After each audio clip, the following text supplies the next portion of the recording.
الحسین منی وانا من الحسین، حسین مجھ سے ہے اور میں حسین سے ہوں۔ کون حسین؟ کہ جس کو امام الانبیاء صلی اللہ علیہ وسلم کندھوں پر سوار کرتے ہیں، آنے والا آدمی سوال کرتا ہے، اے نوجوان، اے بچے، اے لڑکے، نعم المرکب، کتنی اچھی سواری ہے۔ حضور خود ارشاد فرماتے ہیں، اے سوال کرنے والے یہ بھی تو دیکھ، نعم المرکب، سوار کتنا اچھا ہے۔ اور پھر حضور ارشاد فرماتے ہیں کہ حسنین کریمین کے متعلق کہ یہ دنیا میں میرے دونوں پھول ہیں، اور روایات میں آتا ہے کہ حضور دونوں ہستیوں کو سونگا کرتے تھے، سونگا کرتے تھے۔ اور پھر فرمایا، اللہ رب العزت سے عرض کی، یا اللہ تعالیٰ میں ان دونوں شہزادوں سے محبت کرتا ہوں، یا باری تعالیٰ تم بھی محبت کر، اور جو بندہ اس سے محبت کرے تو اس سے بھی محبت کرے۔ اور پھر آگے ارشاد فرمایا کہ امام حسین یہ اسباب میں سے ایک صفت ہے، صفت کہتے ہیں اور معنی بھی ہے۔ ایک معنی اس کا یہ ہے کہ ایسا درخت جس کی جڑ تو ایک ہو لیکن شاخیں آگے بہت زیادہ ہو۔ دیکھیے یہ امام حسین کو کیوں خاص کر کے بتایا؟ کیونکہ حضور جانتے تھے کہ میری نسل اگرچہ امام حسن رضی اللہ تعالیٰ عنہ سے بھی آگے بڑھے گئے، لیکن سب سے زیادہ تعداد آج بھی آپ کو دیکھیں مشرق سے لے کر مغرب تک امام حسین کے اولاد سے ملتے ہیں۔ تو اس لیے حضور نے فرمایا کہ اسباب میں سے ایک صفت ہے، یعنی ایسا درخت ہے جس کی جڑ تو پیچھے میں ایک ہوں لیکن اس کی شاخیں بہت زیادہ ہے۔ آج آپ مشرق میں دیکھیں آپ کو سید نظر آئیں گے، مغرب میں دیکھیں، شمال میں دیکھیں، جنوب میں دیکھیں، جہاں بھی دیکھیں سید نظر آئیں گے۔ یہ حضور کے اس فرمان کے مطابق فرمایا یہ حسین وہ ہے جس کی جڑ تو ایک ہے لیکن اس کی شاخیں بہت زیادہ ہے۔ کون حسین؟ کہ جس سے محبت حضرت جبرائیل امین بھی کرتے ہیں۔ حسنین کریمین کی آپس میں لڑائی ہو رہی ہے، امام الانبیاء صلی اللہ علیہ وسلم امام حسن کو اشارہ کرتے ہیں، جیسے ہم کہتے ہیں بیٹے ہمت کرو۔ خاتون جنت عرض کرتی ہیں، یا رسول اللہ صلی اللہ علیہ وسلم امام حسین چھوٹے ہیں، آپ حسن کو کہہ رہے ہو کہ آپ ہمت کرو۔ حضور نے ارشاد فرمایا ہے، فاطمہ امام حسین کو جبریل امین سکھا رہے ہیں کہ تم ہمت کرو۔ کون حسین؟ کہ جس کا زندگی میں حضور کو رونا پسند نہیں ہے۔ سیدہ خاتون جنت کو مخاطب ہو کر فرماتے ہیں، اے فاطمہ ان بچوں کو رلایا نہ کر، میرے دل کو تکلیف ہوتی ہے۔ کون حسین؟ کہ جس کی خاطر حضور نے اپنا بیٹا رب کو دے دیا۔ حضور تشریف فرما رہے ہیں، ایک گود میں آپ کے بیٹے حضرت ابراہیم ہے، دوسری گود میں امام علی مقام حسین رضی اللہ تعالیٰ عنہ۔ حضرت جبرائیل امین آتے ہیں، عرض کرتے ہیں اللہ رب العزت ان دونوں شہزادوں میں سے ایک کو اپنی طرف بلا رہا ہے۔ حضور کیا فرماتے ہیں، اگر امام علی مقام کو رب کی بارگاہ میں بھیج دیا مجھے بھی تکلیف ہوگی، علی کو بھی تکلیف ہوگی، فاطمہ کو بھی تکلیف ہوگی، اور اگر حضرت ابراہیم کو بھیج دیا تو صرف مجھے تکلیف ہوگی۔ حضرت جبرائیل امین کو فرمایا ابراہیم کو لے جاؤ، حسین کو چھوڑو۔ جس کی خاطر حضور اپنا بیٹا دے رہے ہیں، پھر وہ وقت آتا ہے کہ وہی حسین جس کے متعلق حضور نے ام المؤمنین حضرت فاطمہ الزہرا کو فرمایا تھا کہ اس کو رلایا نہ کرو، مجھے تکلیف ہوتی ہے۔ آج کل وہ ڈرامہ دیکھو کہ کیا ہو رہا ہے۔ پھر جب وہ مارکا برپا ہوتا ہے تو امام حسین جب آخری دن آتا ہے ان کو مخاطب ہو کے کہتے ہیں امام حجت کے لیے کہ قریب قیامت کہ آپ نے ہمیں بتایا نہیں تھا کہ ہم کون ہیں. آپ نے اپنا پورا سلسلہ بتایا کہ آپ جانتے ہو میں کون ہوں. میں آمنہ کے لال تاجدار انبیاء کا نواسا ہوں. میں مولا کائنات کا بیٹا ہوں. میں سیدہ خاتون جنت کا بیٹا ہوں.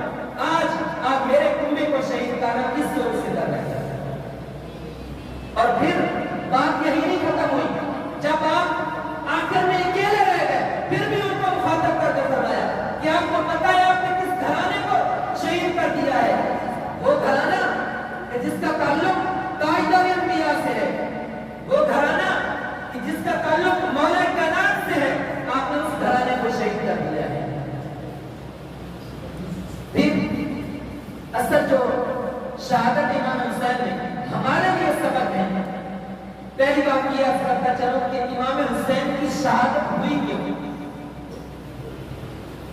بہت سارے محدثین نے اس کے بارے میں لکھے ہیں اقوال. ان میں سے ایک یہ ہے کہ نبی مکرم صلی اللہ علیہ وسلم کو ہمارا یہ یقین ہے اور ہونا چاہیے کہ اللہ رب العزت نے جتنے بھی انبیاء اس دنیا میں تشریف لائے اللہ رب العزت نے نبی مکرم صلی اللہ علیہ وسلم کو تمام کے جتنے بھی معجزات تھے سب کے سب عطا فرمائے. یعنی اللہ رب العزت نے مثال کے طور پر اگر کوڑی کے مرض کرنے کو ٹھیک کرنے کا کسی نبی کو اختیار دیا تو حضور کو بھی دیا ہے. اس سے بڑھ کر دیا ہے. لیکن کچھ انبیاء شہید ہوئے حضور کو یہ مرتبہ نہیں ملا. اللہ رب العزت جانتا تھا کہ مل چکا ہے لیکن بظاہر دنیا کے سامنے یہ نہیں ملا تھا. تو محدثین فرماتے ہیں کہ حسنین کریمین کی شہادت نبی مکرم صلی اللہ علیہ وسلم کی ہی شہادت ہے. کیوں کہ اللہ رب العزت نے ایک چیز جو پہلے انبیاء میں تھی حضور نے وہ واضح نہیں فرمائی تھی. تو امام حسن کی شہادت سری ہوئی ہے اور امام حسین کی شہادت جاری اعلانیہ ہوئی ہے. پہلے انبیاء کو اعلانیہ شہادت ہوئی تھی لیکن سری شہادت پوشیدہ شہادت نہیں ہوئی تھی. اللہ رب العزت نے نبی مکرم صلی اللہ علیہ وسلم کو اس جگہ بھی وہ مقام عطا فرمایا جو کسی اور نبی کو عطا نہیں فرمایا. اس لیے آپ کی شہادت ہوئی. لیکن آج بیان کیا جاتا ہے کہ وہاں فلاں ہوا فلاں ہوا. امام زین العابدین جو شروع سے لے کر آخر تک اس مارکے میں موجود ہیں وہ فرماتے ہیں کہ عورتوں میں سے سب سے بڑی جو تھی سیدہ زینب. وہ فرماتے ہیں کہ ایک دن کی تہجد بھی نہیں چھوٹی. ایک دن کی تہجد بھی نہیں چھوٹی. فرض نماز کے متعلق نہیں فرمایا. فرمایا ایک دن کی تہجد بھی نہیں چھوٹی. ہمارے لیے کیا درس ہے کہ آج ہم کو اپنے فرائض میں چھوڑ دیتے ہیں. امام علی مقام جب آپ کا آخری وقت آتا ہے تو حالت یہ ہے کہ ان کوفیوں سے پوچھتے ہیں کہ بتاؤ کون سا وقت ہے. تو وہ کہتے ہیں کہ نماز کا وقت ہوا ہے. اس وقت امام فرماتے ہیں مجھے نماز پڑھ لینے دو. خون میں لت پت امام علی مقام تیمم کر کے نماز کو اس حالت میں بھی نہیں چھوڑتے. حالت یہ ہے کہ ان سے مخاطب ہو کے پوچھتے ہیں کہ بتاؤ کون سا وقت ہے, اب ٹائم کیا ہے؟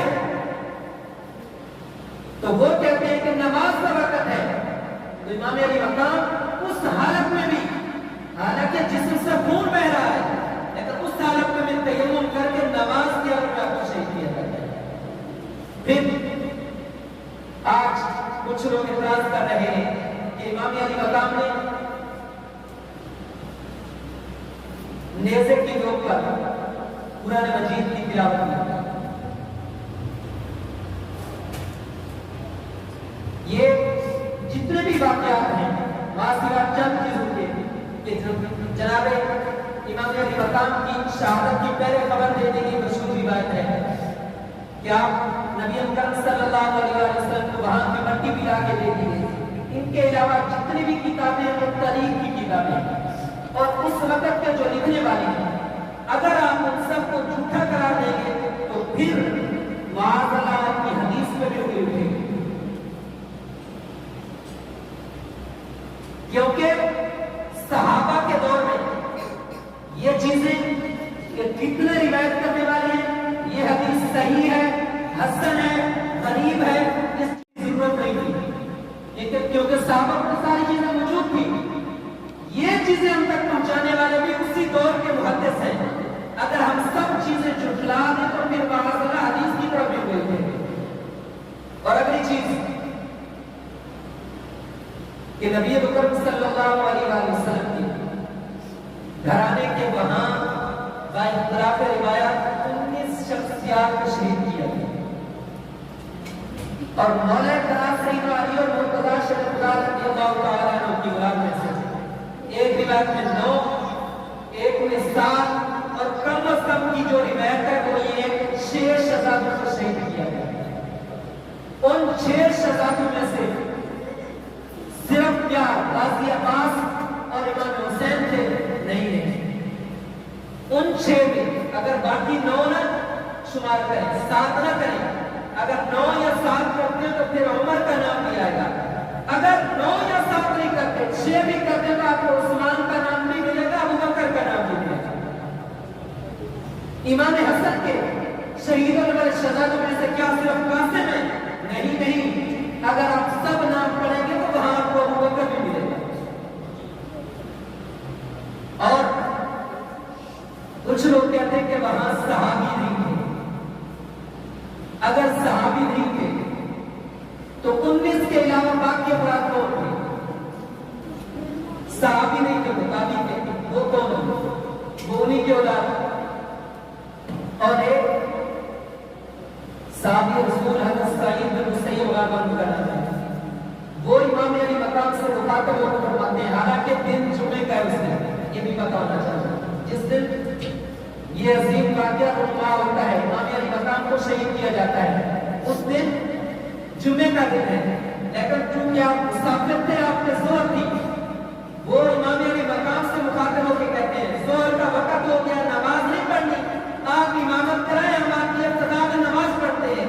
یزیدی سامنے ہو کر مخاطب کرتے ہیں، ہم آپ کو نماز سے روکنے کے لیے سارا کام کر رہے ہیں، آپ کیا کرتے ہیں؟ وہ کہتے ہیں اگر آپ کا یہ ارادہ ہے تو سب سے پہلے میں آپ کے سامنے آؤں گا، 65 آدمی کو جہنم حاصل کرنے کے شہادت کا وعدہ پیش کرتا ہے۔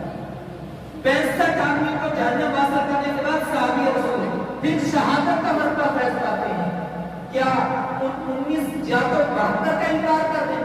اس سے زیادہ بھی روایات ملتی ہیں، یا تو 72 کا انکار کر کے صرف 19 تک لے ہیں۔ اگر 19 تک نہیں 72 تک جائیں گے تو پھر آپ کو ماننا پڑے گا یا وہاں صحابہ بھی تھے، اگر صحابہ سارے نہیں تھے تو ان کی اولاد بھی موجود تھی، صرف حضور کا گھرانہ سارا نہیں، کیونکہ حضور کا گھرانہ صرف 19 افراد ہیں، باقی کدھر سے ہے؟ اور پھر کہتے ہیں کہ جو جید صحابہ تھے وہ کیوں نہیں تھے؟ وہ مشہور روایت جو ایک ہی وقت میں ام المؤمنین حضرت سلمہ بھی اور سیدنا عبداللہ بھی ایک ہی روایت کو ایک ہی وقت میں حضور امام علی مقام کی شہادت کے وقت مکہ میں بھی تشریف فرمائے، مدینہ میں بھی ایک ہی وقت دونوں سے مخاطب ہو کے فرماتے ہیں، وہ عرض کرتے ہیں یہ کیا حالت ہے کہ آج آثار مٹی کے ایسے لگتا ہے جیسے تھکاوٹ ہو، کوئی غمگین سا چہرہ لگتا ہے۔ حضور دونوں ہستیوں کو ایک ہی بات بیان فرماتے ہیں کہ میں امام علی مقام کی شہادت سے آ رہا ہوں، اور پھر جب معلوم کیا گیا تو وہ وہی وقت تھا جب امام علی مقام کو شہید کیا گیا۔ اب بات جو میں بتانا چاہتا ہوں وہ یہ ہے کہ اگر ان صحابہ سے حضور نے کوئی بات فرمانی ہوتی تو چلو حضرت زید کو نہ فرماتے ہوں، اور میں سلمہ کو فرما دیتے کہ صحابہ کی زیادتی کی آواز آتی، ان کو ہی فرما دیتے کہ صحابہ نے معاذاللہ یہ زیادتی کی ہے۔ نہیں، 2 راستے تھے، 2 میں سے ایک یہ تھا کہ آپ سائڈ پہ ہو جائیں، ایک یہ تھا کہ آپ اپنی جان دینے کے لیے تیار ہو جائیں، دونوں کا اختیار تھا۔ امام علی مقام نے اپنے نانے نے چونکہ حضور نے آپ کو خبر دے دی تھی کہ آپ کو فلاں مقام پر شہید کیا جا رہا ہے، آپ کو پتا تھا، مدینے سے چلے، وہ مدینہ چھوڑ کے آ رہے ہیں کہ جس میں ان کا بچپن سے لے کر ساری زندگی گزری، مکہ میں آئے، جب مکہ سے جانے لگے تو صحابہ نے مخاطب ہو کے کہا کہ آپ اس طرف